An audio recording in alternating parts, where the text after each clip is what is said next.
রণজিৎ চন্দ্রশীল, বয়স প্রায় ৮০-র কোঠায়। মাত্র ১০ বছর বয়সেই বাবার কাছ থেকে সেলুনের কাজ শেখা।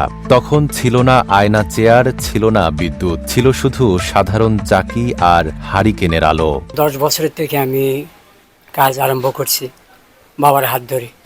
বাইরে কাজ করতাম, তখন বাবা সহকারে গল্লির উপরে হারিকেন বেজায়। দিনের বেলা মাঠে কাজ করতাম, সন্ধ্যা বাজারে উঠে কাজ করতাম। নদী ভাঙনে সব হারিয়ে নোয়াখালীর দক্ষিণ হাতিয়া থেকে আশ্রয় নেন সুবর্ণচরের চর ওয়াপদা ইউনিয়নের থানারহাট এলাকার চর বৈশাখী গ্রামে। দিনে চিংড়ি মাছ ধরা, সন্ধ্যায় বাজারে কিংবা বাড়ি বাড়ি গিয়ে চুল কাটা। বছরের শেষে পারিশ্রমিক মিলত ধান। হাঁটি হাঁটি গ্রামে যায়, ধানের উপরও কাজ করতাম। লোক হারে ধান দিত 10 কেজি, 15 কেজি, 20 কেজি, 30 কেজি।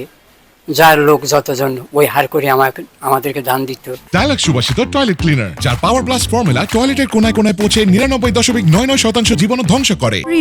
সেখান থেকেই শুরু তার দীর্ঘ যাত্রা। নোয়াখালীর সুবর্ণচরের থানারহাট বাজারে গড়ে ওঠে এলাকার প্রথম সেলুন। 4 দশকের বেশি সময় ধরে এখানেই গ্রাহকদের সেবা দিয়ে যাচ্ছেন রণজিৎ শীল। 2 ছেলেকে নিয়ে হাতিয়া থেকে নোয়াখালীতে আসছি, আর 2 ছেলের জন্মস্থান হলো নোয়াখালীতে।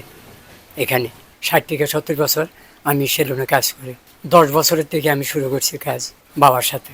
রণজিৎ শীলের পুরো পরিবার পেশাটিকে সম্মানের সঙ্গে ধরে রেখেছেন। একটি প্রজন্মের শৈশব, কৈশোর আর বার্ধক্য জড়িয়ে আছে তার কাচির ছোঁয়ায়। গাছের হিঁড়ের মধ্যে বসি, স্যারাক বাজাই আমরা রেখেই করছি। ওনার বাপ থেকে জন্মলগ্ন থেকে আবার ওনার বাপ মারা চলে যাওয়ার পরে ওনার হাতে খেরি দিতেছি। আমাদের থেকে তাদের খেরিটা ভালো লাগে, তাদের লোকের মন মানসিকতা মিল খায়, অত কারণে তাদের কাছে আমাদের সবসময় খেরি হইতে ভালো লাগে। পেশার আলো ছড়িয়ে পড়েছে পরবর্তী প্রজন্মেও। 4 ছেলের মধ্যে 3 জনই নরসুন্দর। বাবার শেখানো কাজেই দাঁড়িয়ে গেছে তাদের জীবন। আমার দাদুর হাতেও কাজ শিখছি এবং বাবার হাতে, 2 জনের হাতে আমরা কাজ শিখছি। আমার কাজের বয়স প্রায় 35-40 বছর, কিন্তু আমাদের এই বাজারে প্রায় প্রথমে 3টা দোকান ছিল, তারপরে 4টে দোকান ছিল।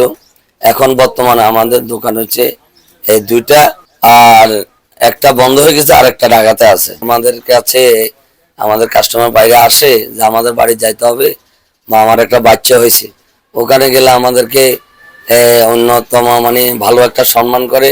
হারিকেনের আলো নিভে গেছে অনেক আগেই। এসেছে আধুনিক চেয়ার, আয়না আর যন্ত্র, কিন্তু রণজিৎ শীলের হাতে রয়ে গেছে সেই একই দক্ষতা।